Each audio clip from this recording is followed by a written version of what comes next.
Hello and welcome to AUC TV. This is the weekly show. With us today is AUC graduate Omar Khalifa, a young entrepreneur who has realized the value of work and employment and created a website called Shaghalni that makes it easier for job seekers to find work. Hi Omar, how are you? It's a pleasure having you with us today. Thank you, the pleasure is mine. Before Omar further discusses the concept behind Shaghalni, we're gonna watch a small video. المصانع والشركات بيقولوا مش لاقيين ناس تشتغل، واللي عايز يشتغل بيقول مفيش شغل. عشان كده موقع شغلني موجود، بيوصل اللي عايزين شغل وأصحاب الشغل ببعض. لو بتدور على شغل سجل بياناتك في موقع شغلني مجاناً، وخلي تليفونك جنبك، وتابع الرسائل اللي بتوصلك على حسابك بالموقع أو على إيميلك. ولو انت صاحب شغل وبتدور على حد مناسب، شغلني هيتيح لك تشوف 3 بيانات يوميا من اللي عايزين يشتغلوا من مختلف المحافظات وفي كل المجالات. اما لو محتاج تعين عدد كبير من العمالة، فممكن تطور حسابك لبريميوم. ساعتها هتشوف عدد غير محدود من البيانات، وتنشر اعلان لمدة شهر في قسم الوظيفة المطلوبة، او تبعت ايميلات لكل اللي عايزين يشتغلوا في قسم الوظيفة المطلوبة. ادخل على شغلني.com واعمل حساب، سواء كنت عايز تشتغل او صاحب شغل. شغلني.com، اعلن عن نفسك. So Omar, can you tell me more about the website and the service it offers the community? Shaghalni is basically an online platform for blue and gray collar job seekers. When we came up with the idea, we wanted to do something that would target the mass of Egyptians. You know, we didn't want to do something that's targeting only the white collars, as you know, other services do. They focus on the people that are very well educated, like yourself. And I felt that there's a window of opportunity that we could penetrate. And that's when the initial idea started. So what actually inspired you to come up with this idea and to actually go through with it? Well, actually, I graduated from here, from the American University in Cairo in 2008. And I remember very well that AUC used to organize several employment fairs, you know, every semester. And we'd find the top companies in Egypt coming to hire, you know. And we really never you know, suffered to find any jobs. So I don't know why, but suddenly, you know, I felt that okay, the rich are getting richer, and there is no progress in with other sectors of society. So then I said, why not start an idea, you know, and come up with an idea that would serve the rest of the people. And at that time, I'm into print a lot, by the way. So if you know Al-Wasit, the classified ads journal, so it was just the beginning, and I felt that it was an amazing idea. So I said, why not do something like this, but for the job seekers, you know. But instead of posting the vacancies and let the job seekers apply, we would post the job seekers themselves, you know. So and we actually did it, you know. And that's the initial idea. That's how it came from. It came from here. Okay, while implementing the newspaper, did you actually face any problems at the beginning? Of course, you know, at the beginning, you know, there's a trial and error period. We have no idea how the market is going to react. So when we started, I printed 40,000 copies of the journal. I remember I bought an ad in Al-Ahram, and it got like 1,000 applicants. And then we posted their information in this journal. Publicly, and we printed 40,000 copies, and we distributed it to, you know, companies in Egypt.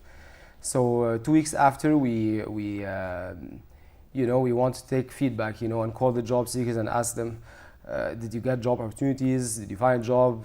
You know, what happened? And then so when you called the guys were, you know, were very happy. They got opportunities. They got calls at least. But the problem was with the girls, because they got harassed, and then and that was obviously a big mistake. That wasn't intentional. So that's when I realized that, you know, that's a challenge, of course, and it's not scalable, you know. And then if you want to grow this way, it's impossible, you know. So that's when I knew that we had to take it online. So after the creation of the newspaper or the journal, I mean, was unsuccessful, you created the website. So why did you specifically choose a web-based platform in order to implement the idea? To be scalable, you know, when I do something, I always want to do something that can grow easily, you know, and having a website, you know, if it succeeds in one country, you know, it's so much easier to cross the borders, you know. I mean, you don't have to set up other offices, you don't have to find suppliers, you know. It's just reach, you know. So, and actually we've been experiencing that recently, you know. So it's much more easier to scale, you know. And it's very organized in terms of data, you know. I mean, when the job seekers that register, you know, they put their military status, their salaries that they want, the jobs that they want, the working hours. It's too much information that I felt would be much more better and easier for employers to surf through, you know, and filter. So in December 2016, you created an employment fair at the AUC campus in Tahrir. Can you tell me more about it and how it actually went? Sure. I mean, generally, you know, in Egypt, there's a big mistrust issue between the job seekers and the private sector, you know. And when we get feedback, you know, we always get feedback from both parties. So employers always complain that, you know, job seekers don't always show up to interviews, and that's a big problem, and I've seen that a lot. But on the other hand, when we ask the job seekers, you know, they always complain that they apply and they never get replies. See, so we wanted to take this experience offline, you know, a little, and that's why I wanted to create the employment fair. But it was very different.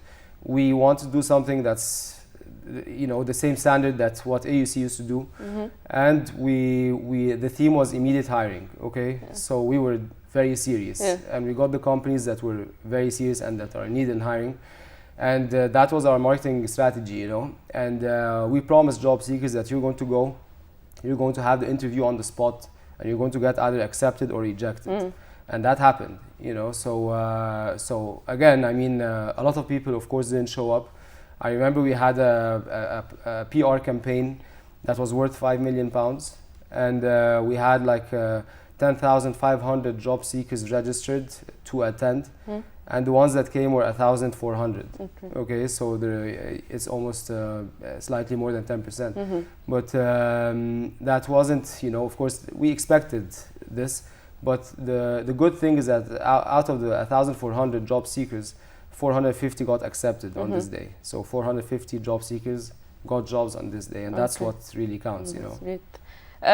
So after the creation of the website Shaghalni, did you actually seek out any sponsors in order to promote and support the website? Actually, before the website, there's a story behind it that the idea was in 2008 or 2009. Yeah. Okay. But I was only able to implement it in September 2015. So it took me 6 years, you know. Yeah. And those 6 years, I got rejected a lot for the idea, you know. I mean, I went to the top VCs in Egypt, you know, and they didn't see it as a good idea, you know.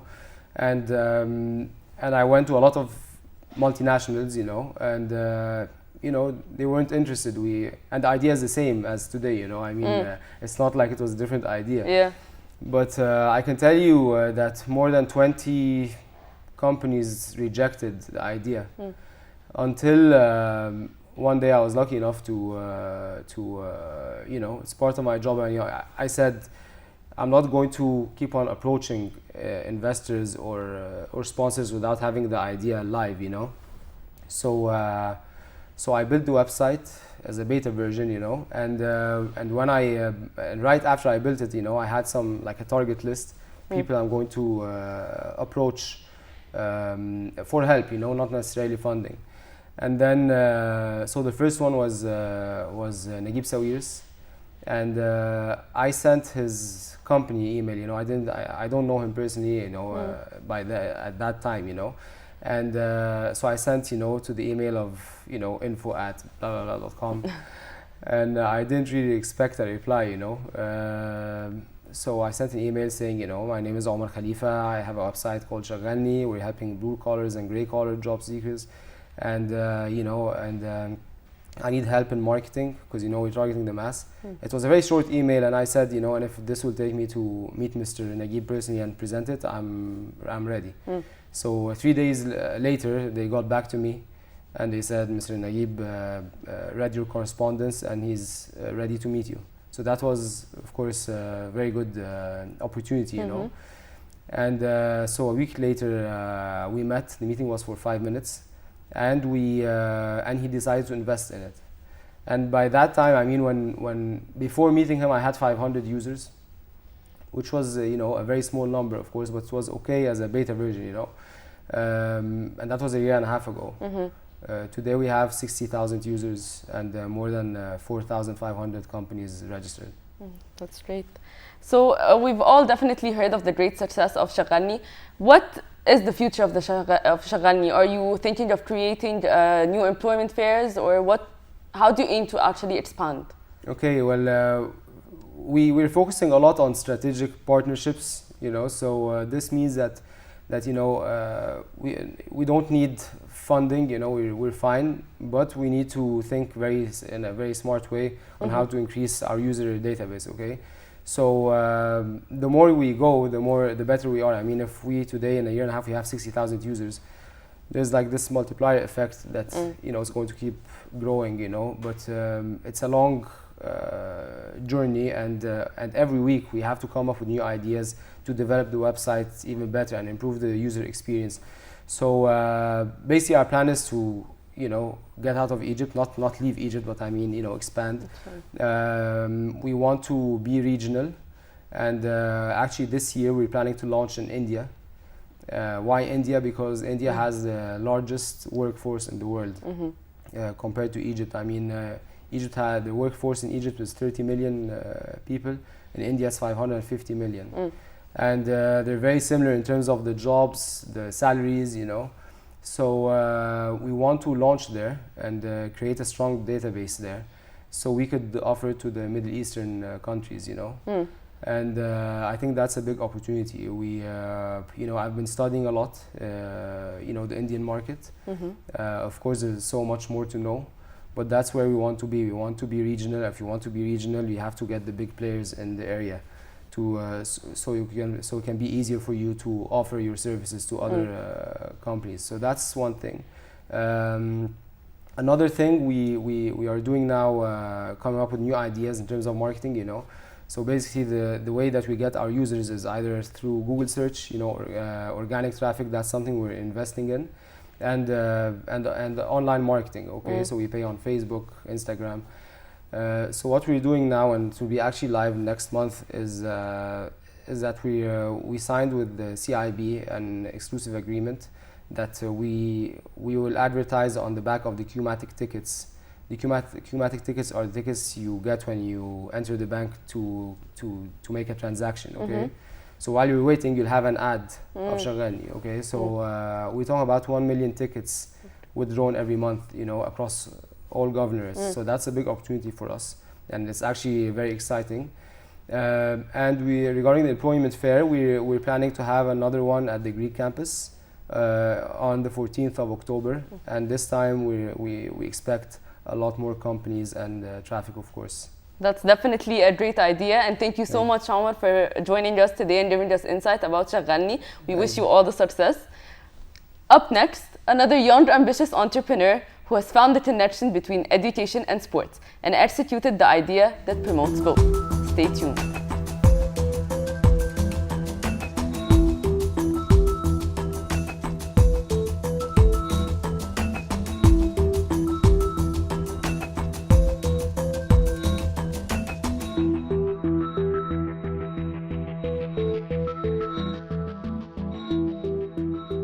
Joining us today is Mohammed Mohsen, one of the founders of AIMS Egypt.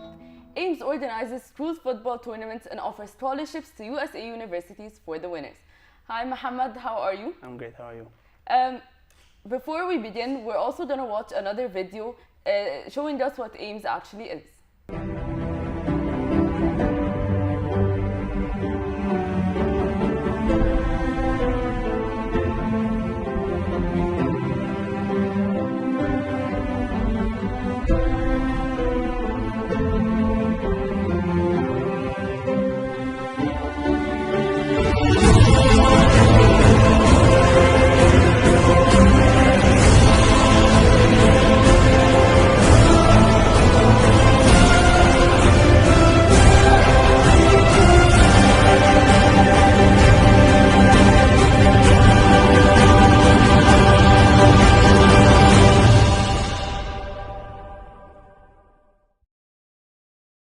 So, Mohammed, can you elaborate on what AIMS actually is and the programs you guys offer?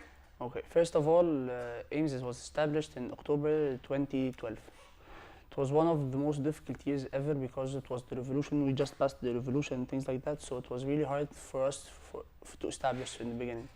And then we started off thinking because we wanted. I specifically used to play football as a professional.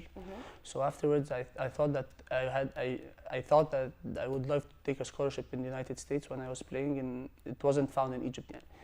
So what we did, I had two of my friends that we founded AIMS in 2012, and then we started organizing such an event called Road to the States.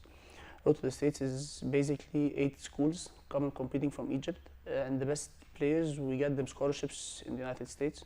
Someone went to Boston University with 85%, so other one went to Ohio with 75%, and other 4 people, but this was not this year, the same year, the year after. Since then, we sent about 8 or 9 players to the United States. Now the event takes place in the same time, from the 2nd till the 7th of Jan. Now, last year, the tournament was 16 boys teams and 8 girls teams, which was around 400 players competing together, with 3 universities watching, plus Samih Sawiris was in the final, plus the Ministry of Sports, plus محافظ البحر الأحمر, I don't know what's the in English, but محافظ البحر الأحمر was there as well, giving the trophies and things like that. So now it's one of the biggest events for schools, and the schools are competing. And then we have other than that, there's a school from Bahrain wants to come next year, and another from Jordan, and the other one from United Emirates. So what does the name AIMS actually stand for? AIMS is because we used to think that every sport or every event that you have to do must have an aim. So it's an aim to the power of Z. So every event has an aim. So we have lots of aims. So it's instead of an S, it's a Z. So it's an aims to the power of Z. So you mentioned that you conduct a tournament called the Road to the States. Exactly. This tournament is conducted in Ghana. Exactly. What which universities actually offer the scholarships, and what are the winning categories for the tournament? No, the thing is, it's not basically like that. It's like each university has 11 spots. In the United States, have 11 spots for scholarships. They either divide the scholarships on all the team, or they give like 6-7 full scholarships. It depends on the university philosophy. Okay. So, for example, when we have a very good striker, this striker is needed in these specific universities, so we contact these universities. The universities contact us, like, for example, I want a striker. The striker, so we find the best striker in our tournament, and then we send the videos to this university in order to take him or to scout him. So, are there any requirements for any girls or anyone willing to join AIMS? Specific requirements? No, the tournament doesn't have any requirements because they have to come with the school. So it's the school who participate in the tournament, not like a single person comes to join. It's a school that comes and compete in the tournament in order to give their students the opportunity to earn a scholarship. Okay, the number of students that earn a scholarship is not identified. It's like the best 3, the best 5, depends on the category or the level of the students coming to play in such a tournament. So it depends. It's either it could be 1, it could be 3, it could be 5, it could be 10. It depends on the level and the positions needed for the universities that they want the players.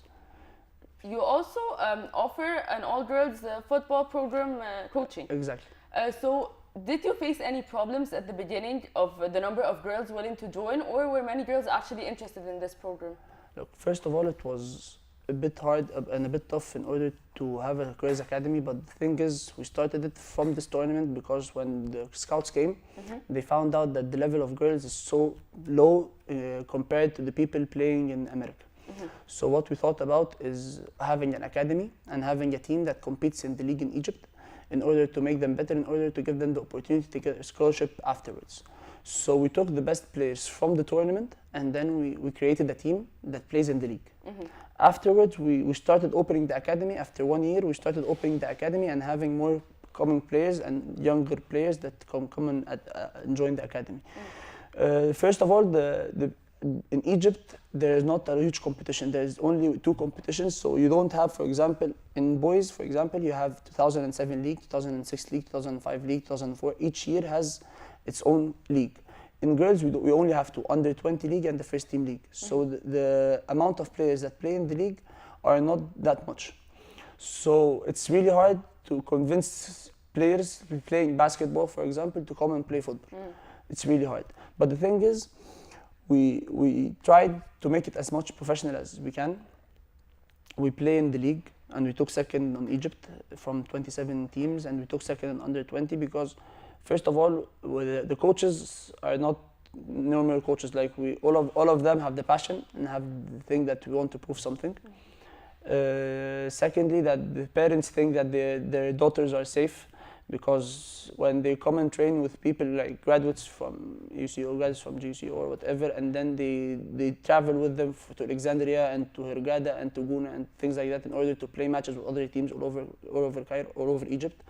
So they have a trust in the coaches. So that's a very important aspect for girls, that the parents feel secured with their children towards their coaches. They have to feel secure.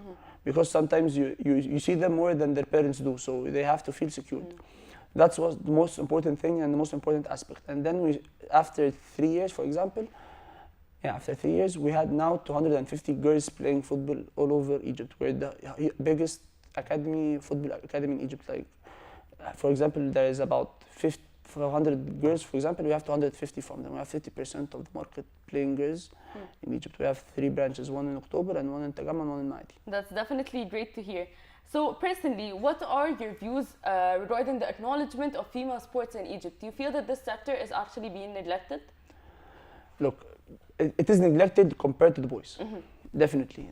You can't say something about that. But the thing is, they're trying to make it much better. Like the first step was that the final for the girls, the cup game was live on air. It was on Nile TV, and all of the Egyptian Federation came and gave the medals. There was 4 reviews before the tournament, before the match. There is like a lot of channels that came. They came in our training and they took some photography and some videos for the team before the match. So there was some media coverage for the match. So they started like viewing or started talking even about the thing. Like 4 or 5 years ago, they didn't even talk and they didn't acknowledge what girls are talking about.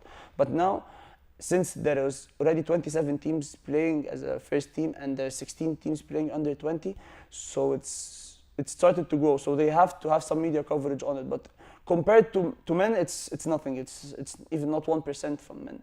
Yes, it's basically it's a bit low. So as a final question, I'd like to ask you about the future of AIMS. Do you plan on expanding will you be conducting the tournaments or summer camps anytime soon? Look, everyone has to have a dream. And this dream you have to work for. That's something you have to think about and you have to believe in it. Definitely. So first of all, when we started, we had 8 teams. So we were thinking about why don't we have 16 teams? Now we reached to the 16 teams. Now we're thinking of why don't we have 32 teams? And having 32 teams means that you don't have to have all the schools from Egypt. So now we're thinking of expanding, having more teams that come. Like we want to have 32 teams. This is regarding the road to the States. Regarding the Girls Academy, we're not thinking as much as having amount of people, but we're thinking of being the leading as taking the first place. We took second in the cup and the league and the under 17. Now we're thinking for taking the first place and being settled as the best team in Egypt, not the best academy in Egypt. Now we're the best academy in Egypt, so we're looking now to be the best team in Egypt. Taking first in everything, that's the target here, and that's the target here. So we're thinking about that. We certainly hope you reach your target. Thank you, Mohammed, so much for coming. You're definitely an inspiration to all the young entrepreneurs to follow their ambitions and go through with their dreams. And thank you for watching the weekly show. This was Nada Damaty. See you next time.